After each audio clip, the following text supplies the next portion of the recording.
Bonjour à tous. Je suis ravie de vous accueillir pour ce dernier épisode de notre cycle de webinaires consacré à l'impact à moyen terme de la crise sanitaire sur l'environnement de travail. Nous avons eu l'occasion d'aborder les nouveaux usages, hein, l'immobilier. La semaine dernière, on a parlé des opportunités pour le bureau de demain et nous terminons du coup ce cycle par le rôle du responsable de l'environnement de travail lorsque le salarié n'est pas sur site puisque, qui dit, télétravail dit travail distanciel et est-ce que, du coup, le responsable de l'environnement de travail va jouer le même rôle, que ce soit, sur site ou hors site? Commençons par, quelques, données législatifs. Au niveau des droits et obligations, le salarié, qu'il soit à distance ou sur site, bénéficie des mêmes droits et des mêmes obligations individuelles et collectives. Ça, je pense que vous le savez. Petite nuance, si, vous avez un restaurant d'entreprise et que, aujourd'hui vous subventionnez une partie, du prix du repas, sachez que, au niveau, des obligations, le salarié qui est en télétravail, qui du coup va déjeuner, chez lui, n'est pas, subventionné a priori puisque, ce que vous apportez, comme subvention est basé sur le fait que, se restaurer, dans un restaurant revient a priori plus cher qu'un repas à la maison et donc si le salarié est chez lui, il n'y a pas lieu d'abonder sur, le prix du repas. Au niveau des, accidents de travail, si vous avez, voilà, vous tordez la cheville, vous cassez un doigt, vous brûlez, il se peut que, l'employeur, conteste le fait que ça ait lieu, aux horaires de travail et sur le lieu de travail, que vous aviez déclaré. Dans ces cas-là, sachez que, c'est à l'employeur de prouver que votre accident n'a pas, effectivement été, heu, a eu lieu sur, vos horaires de travail ou sur le lieu sur lequel vous étiez censé travailler. Au niveau des subventions, depuis 2017, l'employeur n'a plus d'obligation de subventionner, le télétravail. Donc on parle de, par exemple, l'internet, l'énergie, le mobilier. Par contre, bien sûr, vous pouvez le faire, au travers d'un accord collectif. Vous pouvez mettre une charte spécifique en place pour, votre entreprise et l'Urssaf, met en place aussi, des, facilités de cotisation, c'est-à-dire que des exonérations, pardon, de cotisation. Si vous avez un jour de télétravail par personne, par semaine, vous, dans la limite de 10 € par, mois, l'Urssaf vous exonère de cotisation. Si vous avez, 2 jours, c'est 20 €. Si vous avez 4 jours, c'est 40 € et cetera et cetera. Donc ça, c'est des sommes sur lesquelles vous, n'êtes pas obligé de verser une cotisation auprès de l'Urssaf. Au niveau du document unique d'évaluation des risques, ça, je pense que si vous êtes dans l'environnement de travail, vous, connaissez forcément, puisque c'est un document, obligatoire qui, normalement est co-conçu, avec, les CSE et bien sûr, en cette période de crise, il est, obligatoire de le mettre à jour, d'autant plus qu'il ne concerne pas que les salariés, mais aussi à toute, personne qui se rend sur ce lieu de travail, à savoir vos prestataires. Ça peut être, votre personnel de ménage, les gens qui viennent arroser vos plantes, les gardiens. Ça peut être, des consultants qui viennent travailler avec vos équipes, vos stagiaires et cetera. Donc ce DER-là est valable, tant que la personne est à l'intérieur de votre site. Si, vous n'avez pas, de DER ou que vous n'avez pas mis à jour, le document par rapport à la situation, il y a une amende de 1 500 € qui, en cas de contrôle, peut vous être réclamée. Si vous récidivez, c'est 3 000 € et alors, cas rarissime, mais ça peut arriver, et du coup, c'est nécessaire de le savoir. Si un accident du travail, est déclaré et que vous n'avez, absolument pas, mis à jour votre DUER, vous pouvez, l'entreprise en tout cas, va devoir verser, une amende qui peut aller jusqu'à 225 000 € et si jamais le salarié, est par exemple hospitalisé à vie et bien l'entreprise peut être obligée, de lui reverser une rente. Dans le cas de l'employeur lui-même, il y a un risque, encouru de 45 000 € d'amende maximum et de 3 ans d'emprisonnement vraiment dans les cas extrêmes. Donc effectivement, c'est quelque chose qu'on vous conseille garder à jour. Au niveau des services et des avantages, donc là, vous êtes peut-être une société qui a, tout au long de votre développement mis en place un certain nombre de services. Si vous faites partie de cette entreprise qui, depuis quelque temps, fait la course au talent et du coup, il y a quelques années, on a assisté à ce phénomène d'explosion des services parce que, tout le monde cherchait, des talents à la fois à les faire venir et à des fois à les fidéliser. Du coup, peut-être que, au sein même de votre société, vous avez, des cours de langue, des cours de cuisine, 5-6 accès, à des sports différents. Vous avez, voilà, peut-être, le café gratuit, des, fruits frais, en libre service et tout ça. Donc évidemment, le premier réflexe, ce serait de dire, eh bien, en termes de conditions de travail, la personne, qui travaille, ailleurs qu'au bureau devrait bénéficier des mêmes services et avantages. Or, nous, on préconise plutôt, de consulter les équipes avant de chercher à faire, des copier-coller partout de tous vos services et de tous vos avantages. La raison est assez simple, c'est une double raison. Déjà, les lieux de travail sont extrêmement, divers et variés et effectivement, courir après le fait de pouvoir, tout dupliquer, ça peut être, assez chronophage et même s vous n'avez pas d'assurance de pouvoir garantir exactement les mêmes conditions quel que soit l'endroit où se trouve le salarié, puisqu'en dehors effectivement du confinement, le salarié peut travailler, voilà, dehors dans un parc, il peut travailler, dans un centre de coworking, il peut travailler dans un hôtel, dans un café, il peut bien sûr travailler chez lui, mais aussi chez d'autres gens et cetera. Donc effectivement, le choix de s'installer ailleurs, hein, pour travailler, en tout cas ailleurs qu'au bureau, va avec son lot, d'avantages et ce n'est pas, du coup, pour retrouver les mêmes avantages qu'au bureau que la personne va choisir son lieu de travail. Donc effectivement, les 2 raisons, c'est à la fois, c'est impossible de satisfaire et de prendre en considération l'ensemble des lieux, possibles de travail et à la fois, ce n'est pas forcément, ce que le salarié va vous réclamer.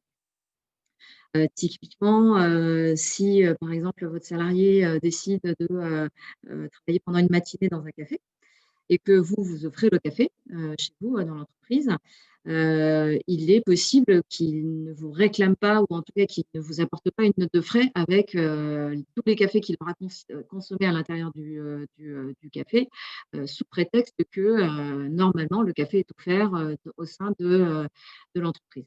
Donc voilà, tout ça pour, vous dire que, il est quand même, probable que, tous les services ne soient pas, indispensables en dehors du bureau et qu'en fait, vous tourniez vers des solutions moins généralistes, puisque tous les cas de figure sont différents et vous pourriez, être amené à faire un peu plus de sur-mesure par rapport à des cas de figure, spécifiques de gens qui ont, par exemple, qui habitent dans des, endroits où il y a pas grand-chose dehors, ou au contraire des gens qui, veulent être beaucoup plus libres, et travailler peut-être dans des endroits très éloignés du bureau.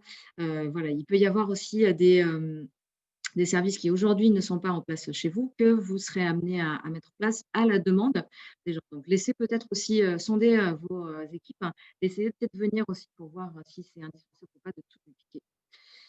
Concernant, la place du responsable de l'environnement de travail, est-ce qu'il peut lui, travailler à distance? Ce qui a, quelque chose, finalement d'un peu, contre-intuitif puisque, ça veut dire qu'il y a plus de taulier dans la tôle quoi, quelque part. N'empêche que c'est complètement, possible hein, et même dans quelques cas de figure, ça pourrait être souhaitable. Si vous êtes une entreprise qui, veut encourager la pratique du télétravail, par exemple, il peut, s'avérer, pertinent, que, le responsable de l'environnement de travail, qui est peut-être le poste le plus, ancré dans les espaces, physiques, puisse, montrer l'exemple. Et effectivement, ça passe par, de l'anticipation et de l'organisation.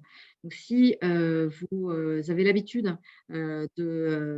si vous êtes responsable de l'environnement de travail et que vous avez l'habitude d'être, plutôt en réaction, donc avec, des demandes entrantes qui peuvent être, assez spontanées et de résoudre les problèmes, comme ça au coup par coup, de manière assez immédiate. Peut-être que vous aurez un peu plus de mal à anticiper, certaines demandes et à vous organiser pour pouvoir, télétravailler. Dans ces cas-là, passez peut-être par une phase où vous commencez par une demi-journée ou une journée avec, à ce moment-là, un relais sur place qui est, peut-être quelqu'un de votre équipe, qui ne prend pas les mêmes jours de télétravail que vous ou, quelqu'un d'autre, un collaborateur qui pourrait, pour ces demi-journées ou ces journées-là, être vos yeux et vos oreilles sur site. Au niveau des missions, il y a, 2 missions, 2 sortes de missions qui nous paraissent indispensables à conserver, quel que soit, du coup, le lieu géographique, d'où, le salarié va travailler.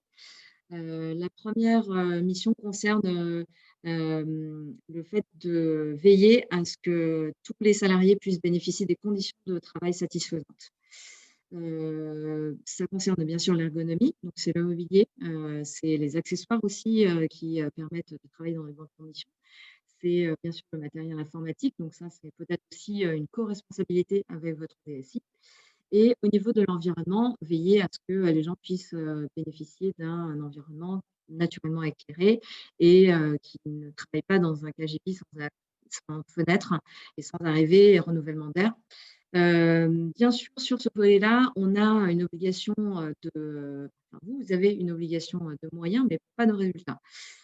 Effectivement, si, vous avez, bien informé, et bien éduqué, vos collaborateurs sur, par exemple, le danger, de travailler, dans des conditions, voilà, non ergonomiques, hein, sur une chaise, par exemple de cuisine, hein, sur sa table de cuisine et que, le collaborateur, comme sur la photo, choisit quand même de travailler, dans une posture, qui n'est absolument pas conseillée, ergonomiquement et bien, votre rôle s'arrête. Donc effectivement, obligation de moyens, mais pas de résultat.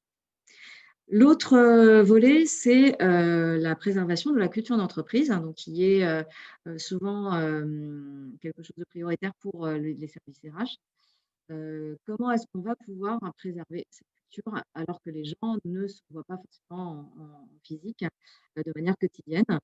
Là-dessus, les responsables de l'environnement de travail sont plutôt contributeurs que responsables et ce que nous, on préconise, c'est de formaliser ce qu'on appelle un work style. Et qui soit, du coup, externalisable. On va décrire tout ça après avec des exemples concrets.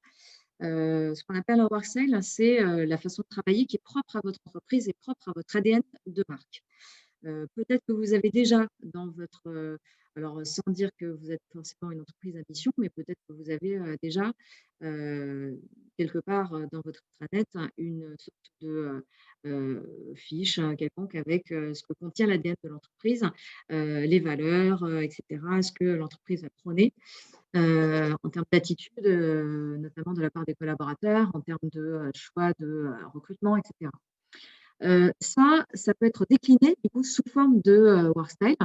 On va voir, un peu comment, le formaliser et du coup, le responsable de l'environnement de travail sera en charge à la fois, bien sûr, de tenir ça, enfin de le mettre à disposition des collaborateurs, de communiquer dessus, mais aussi d'encourager, des bonnes pratiques pour que les gens soient, pour que les gens, puissent s'habituer à ce genre de pratique et comme en ce moment on est dans une phase, plutôt de test and learn, vous allez peut-être émettre une première version qui sera amenée à être corrigée ou modifiée au fur et à mesure, des, retours d'expérience que vous apporteront, vos, salariés.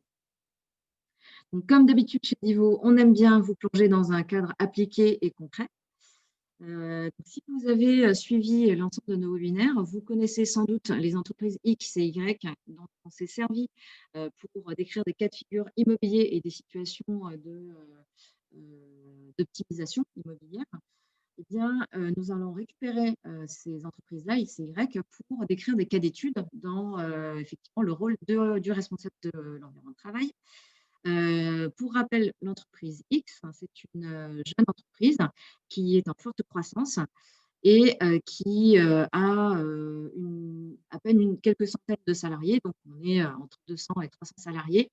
Cette entreprise-là, avec une population plutôt jeune et plutôt autonome, décide de proposer 2 jours de télétravail en moyenne par semaine à ses collaborateurs.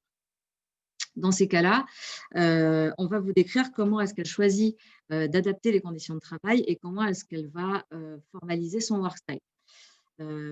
X, au niveau des conditions de travail, va privilégier l'ergonomie au niveau du siège de travail. Et là, elle va mener un petit événement. Elle va appeler peut-être 3 ou 4 fabricants qui chacun va proposer 2 ou 3 modèles de chaises qu'elle va mettre en place en test au sein de ses locaux. Elle va du coup inviter les collaborateurs à voter pour et à sélectionner un modèle. Suite à cela, elle va contractualiser pour avoir des prix et des remises sur ce modèle-là avec le fabricant du siège de travail et elle décide de cofinancer l'achat de ce matériel-là à hauteur de 400 € maximum et si c'est moins, elle va abonder à hauteur de 50. Donc si effectivement vous avez acheté une table, des chaises et cetera, à hauteur de 3 000 €, eh bien X ne n'ira pas plus que 400 € au niveau de la subvention. Mais par contre, si vous vous équipez de votre mobilier et que vous achetez pour 600 € par exemple de matériel, X va financer la moitié, soit 300 €. Voilà le choix qu'elle fait sur l'ergonomie. Au niveau du matériel IT, effectivement, elle peut avoir quelques collaborateurs qui travaillent en zone peu couverte et qui apprécient quand même de rester chez eux. Dans ces cas-là, elle va mettre à disposition des clés 4G pour que les gens bénéficient aussi d'une connexion correcte, hein, pour travailler. Au niveau des équipements IT, eh bien, on va tout simplement faire un parallèle avec ce qui existe déjà au bureau. Donc, si vous travaillez avec un simple laptop, c'est votre laptop, hein, qui constitue la base de votre équipement pour votre télétravail. Et si vous avez au bureau un ou 2 moniteurs, par exemple, eh bien, X va mettre à disposition de ces salariés-là un ou 2 moniteurs pour qu'ils retrouvent une sorte de miroir de leurs conditions de travail.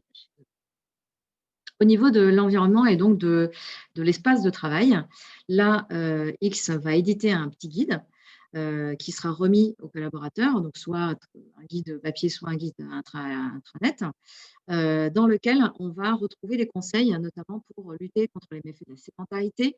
Donc ça va être des exemples de posture, de travail, ça va être peut-être des exercices d'étirement, tous les, X heures de travail, peut-être aussi, voilà des réglages de luminosité par rapport à la luminosité ambiante. Et on va aussi avoir des indications sur comment être bien éclairé. Donc, éviter par exemple d'avoir des reflets sur son écran, éviter aussi des grands contre-jours par rapport à sa session de travail. Ça peut être aussi voilà, veiller à ce qu'il y ait une fenêtre à proximité pour ne pas du coup respirer du CO2 toute la journée. Tout ça va être regroupé dans un guide. Et du coup, chaque personne va être autonome et choisir ou pas de suivre les conseils qui sont à l'intérieur de ce guide. Au niveau de la mobilité, heu, les salariés, qui du coup vont travailler en moyenne 3 jours par semaine, vont peut-être choisir de renoncer à leur pass Navigo et de passer à un abonnement, justement pas un abonnement, mais une consommation, de trajet, par, le biais de Navigo Liberté Plus, hein, qui est du coup un ticket, au trajet. Donc vous ne payez que les trajets que vous consommez et du coup vous n'avez pas d'effet d'abonnement. Dans ces cas-là, l'entreprise X qui avant, subventionnait à hauteur de 50 les titres de transport et notamment de le pass annuel Navigo, va pouvoir proposer à ses autres collaborateurs, ceux qui ne choisissent plus l'abonnement, de pouvoir bénéficier d'un forfait mobilité durable. Donc c'est, une prime, hein, qui peut aller jusqu'à 400 et qui va, à la fois, bien sûr, encourager, les moyens de transport, en commun, mais aussi encourager, tout ce qu'on appelle la mobilité douce, hein, donc trottinette, vélo et cetera, covoiturage aussi. Voilà pour ce qui est de ce que X met en place pour, les conditions de travail. Maintenant parlons un peu de workstyle. Parmi les mantras, de cette entreprise X, dont on parle depuis tout à l'heure, il y a par exemple, «Jamais seul en cas de problème» ou «Tout le monde participe» ou «Consommer frais». Donc ça, ce sont des choses qu'elle a déjà mis en place, au sein de ses locaux, par exemple, et qu'elle souhaite continuer à, faire évoluer, même malgré le fait que les gens ne sont plus en présentiel. Donc comment est-ce que ça peut se passer? Par exemple, sur Jamais seul en cas de problème. Avant, on va dire que, les problèmes étaient résolus, en direct. Les gens venaient, voir le responsable, de l'environnement et leurs problèmes étaient résolus immédiatement.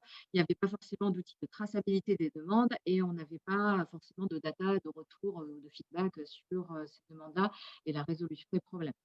Là, le fait que les gens ne soient plus, sur site, ça crée un niveau de complexité puisque les gens doivent pouvoir effectivement émettre des demandes aussi hors ligne, hors site et du coup, l'entreprise X va choisir d'adopter un outil de ticketing, qui va répertorier et qui va pouvoir, mieux, permettre de suivre, les demandes entrantes, notamment pour les gens, qui, ne sont pas au bureau et ce chatbot, voilà, ce outil de ticketing va aller de pair avec un chatbot qui, en plus, pourra répondre à des demandes, récurrentes. Donc ça va être, je sais pas, comment est-ce que je me fais rembourser les notes de frais? Comment est-ce que je peux, échanger, mes jours de congé, et partir avant ou après ce que j'avais déjà demandé? Toutes ces questions récurrentes, eh bien, pourront, faire partie d'un FAQ et la personne qui est à distance, à travers son téléphone ou son PC, pourra, poser des questions par le chatbot qui pourra lui, répondre, avec, du coup, de manière immédiate avec, son en projetant sur le FAQ. Tout le monde participe, hein, qui est aussi, quelque chose que X, fait. Aujourd'hui, peut-être que, il y a des cours de yoga qui sont organisés une fois par semaine et c'est très important que, ces cours de yoga puissent être maintenus, même pour des gens qui, sont chez eux dans ces cas-là. Tout simplement, les cours vont être enregistrés et diffusés, soit, en live, soit disponibles en replay pour les gens qui veulent, par exemple, voilà, aller faire le week-end et cetera. Sur les conférences, là, peut-être qu'avant la crise, X avait, déjà, mis en place, de manière assez régulière des conférences avec des intervenants qui, pour le coup, étaient en présentiel. Et peut-être qu'elle avait déjà mis en place un système de streaming, pour des gens qui ne pouvaient pas venir assister, mais qui voulaient quand même, écouter, la conférence. Là, on va aller un peu plus loin, c'est-à-dire que, les conférences pourraient être doublées en webinaire. Les gens pourraient, exactement comme aujourd'hui, poser des questions en direct, aux participants et on pourrait faire des sondages en ligne et cetera. Ça ouvre aussi une possibilité puisque, qui dit, webinaire dit que même au niveau des participants, X n'est plus obligé d'inviter que des gens qui peuvent, venir, hein, physiquement, mais elle peut aussi, solliciter des gens qui sont, à distance, donc en province, à l'étranger et cetera. Et du coup, ça peut aussi, élargir le panel des, intervenants. Consommer frais, donc ça aussi, ça tient à cœur à X. Avant, elle avait peut-être, des frigos connectés, ce qui permettait, aux salariés qui voulaient quand même s'ils n'avaient pas beaucoup de temps pour déjeuner, d'avoir toujours accès à un plat frais. Elle a peut-être aussi mis en place des fruits frais en libre service et là, le fait que, les gens, ne soient plus au bureau, comment est-ce qu'on pourrait faire pour, continuer à les inciter à consommer frais? Là, X va faire le choix de, monter un petit groupe de travail avec, par exemple, je sais pas, une dizaine de collaborateurs et ce groupe de travail va, rédiger, des cahiers des charges de qualité. Qu'est-ce que ça veut dire consommer frais? Donc il faut que, voilà, le produit, date de moins de X, jours, que, ça peut être aussi, que l'assemblage, hein, du plat doit être fait, sous conditions et cetera. Donc cette charte-là, va être établie et du coup en accord avec les collaborateurs, l'entreprise va aller solliciter, des établissements pour, peut-être quartier par quartier. Et là, elle va peut-être tomber sur, 2-3 entreprises qui vont livrer, dans l'ensemble de l'Île-de-France. Elle va peut-être tomber sur, 3 ou 4 restaurateurs, par quartier qui sont, pile poil dans, ce cahier des charges qualitatif et dans ces cas-là, elle peut, soit de nouveau éditer un guide pour, le proposer à ses salariés, soit, voilà les mettre en fait sur un intranet, le listing de ces établissements-là qui sont, quality, compliant et peut-être qu'elle peut aller un peu plus loin en négociant, justement pour favoriser, ces établissements, en négociant des remises, 5 à condition que vous vous inscriviez par exemple avec votre mail pro. Donc ça, c'est des choses qui peuvent se faire et qui font, bénéficier de plats frais, les collaborateurs qui sont à distance. Voilà pour le cas de l'entreprise X. Abordons à présent le cas de l'entreprise Y qui, je ne sais pas si vous vous rappelez, Y était, dans un immeuble, assez loin des moyens de transport, à Rueil-Malmaison et la crise étant passée par là, Y a été obligé de réduire, de manière très importante ses coûts immobiliers et elle a choisi du coup de déménager dans un immeuble beaucoup plus petit, mais un peu plus proche de Paris puisqu'elle est du coup en pied de métro à Pantin. Mais sur un site qui est, 3 voire 3 fois et demi plus petit qu'avant et elle a décidé aussi d'ouvrir un site satellite à Bordeaux, parce que son activité étant moins importante sur l'Île-de-France, elle, voilà, elle pense que, ça à la fois les loyers ne sont pas les mêmes et à la fois peut-être que son business progresse à Bordeaux plutôt qu'en Île-de-France.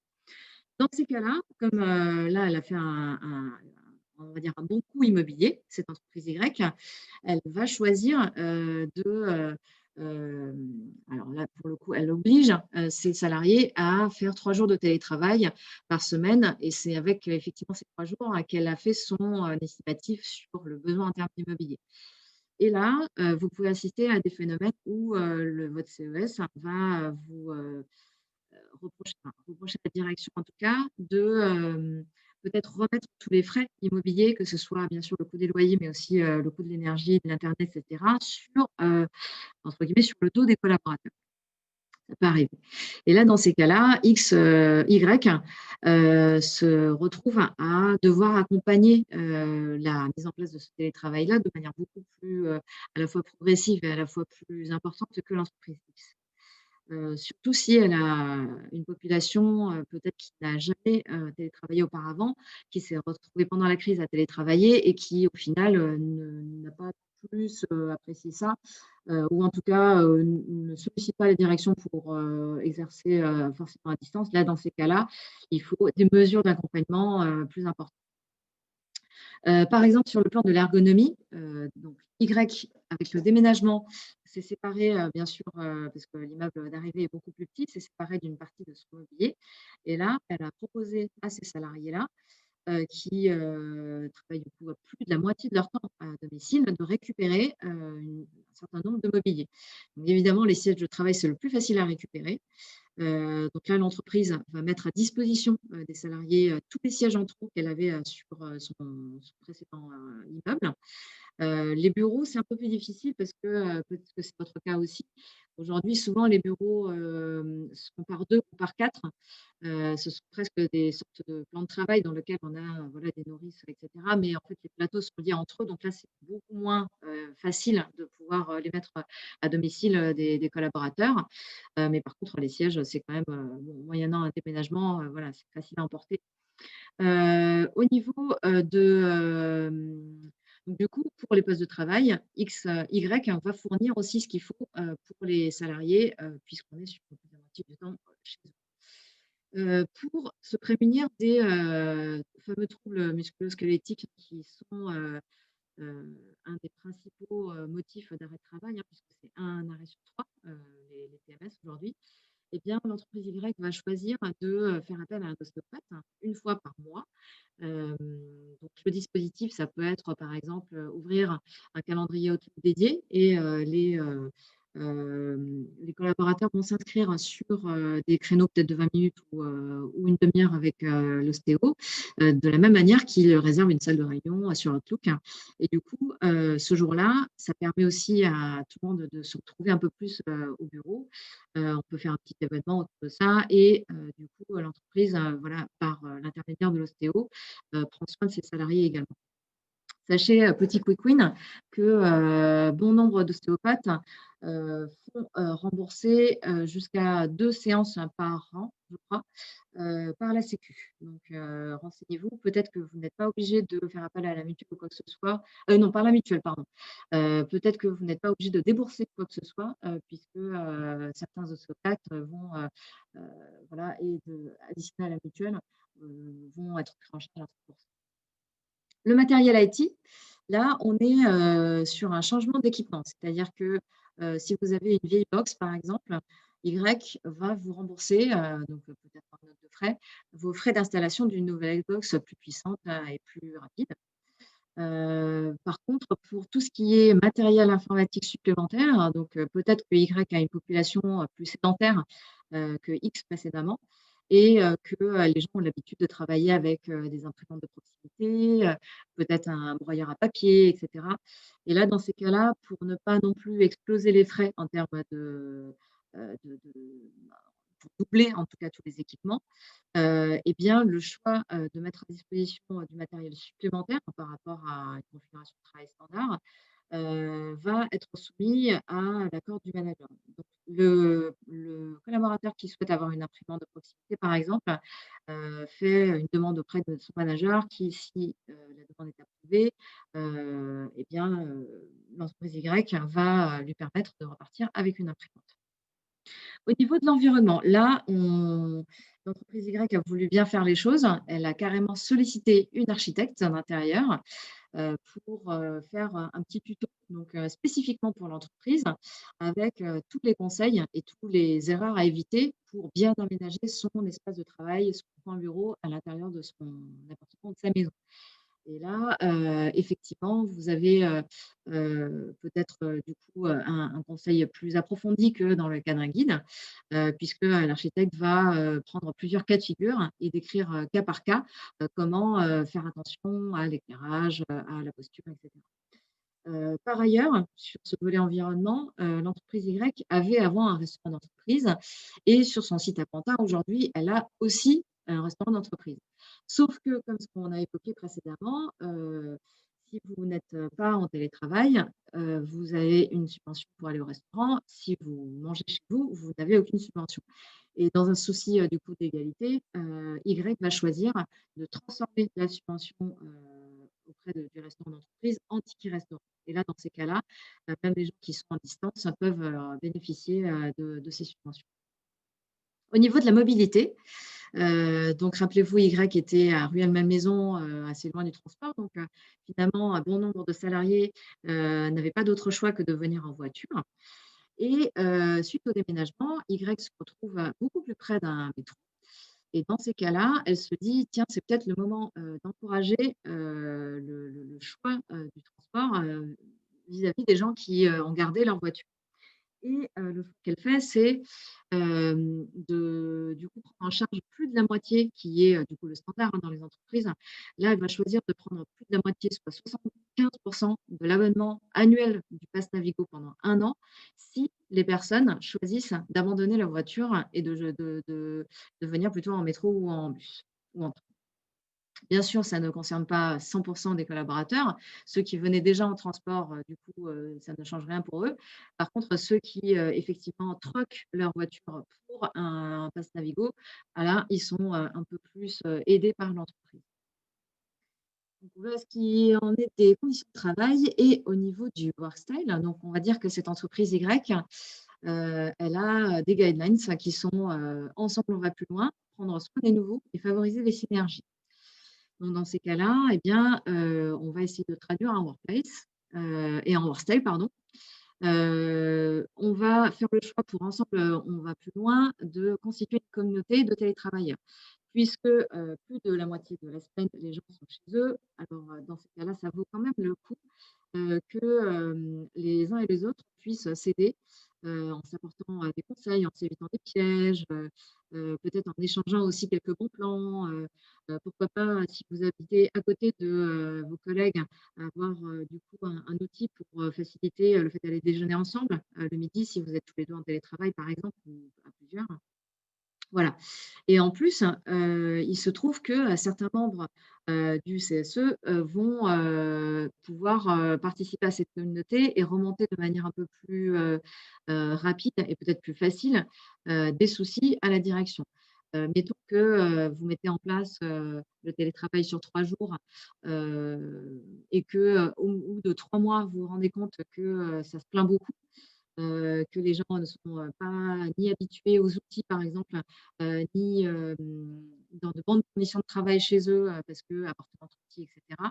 Là, dans ces cas-là, peut-être que, les membres qui font partie des représentants du personnel pourraient, remonter, lors de réunions peut-être, de ces réunions de toute façon récurrentes, hein, pour les CSE, ces soucis-là et la direction pourrait, dans ces cas-là agir, en connaissance de cause puisque, voilà les plaintes, on va dire, ou les suggestions seraient, directement, transposées depuis la communauté.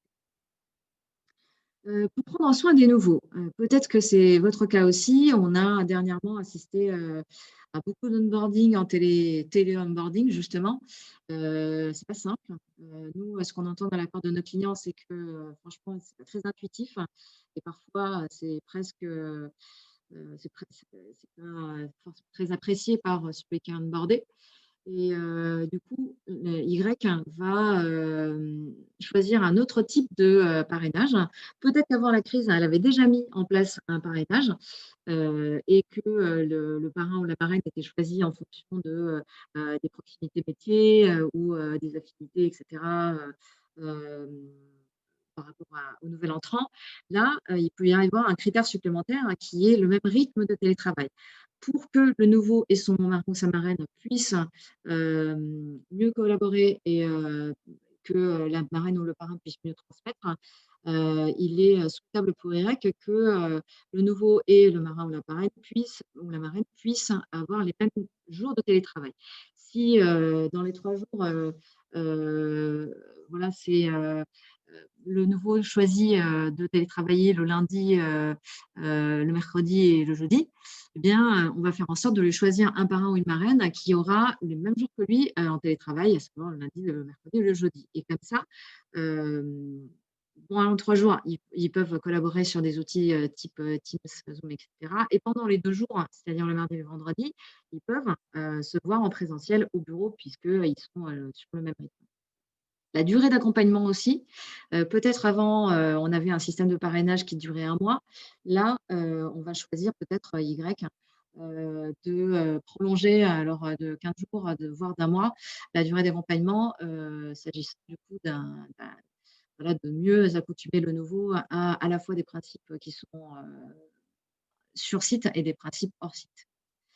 Favoriser les synergies. Donc cette entreprise Y avec une activité, qui est croissante à Bordeaux, a une soixantaine de collaborateurs qui sont eux aussi en télétravail dans leur site, satellite à Bordeaux. Et là, pour favoriser du coup, la collaboration entre les équipes de Bordeaux et de Paris et pour à la limite, créer aussi de la convivialité, l'entreprise Y va, rembourser, les voyages et l'hébergement pour une durée de, 2 jours maximum par trimestre.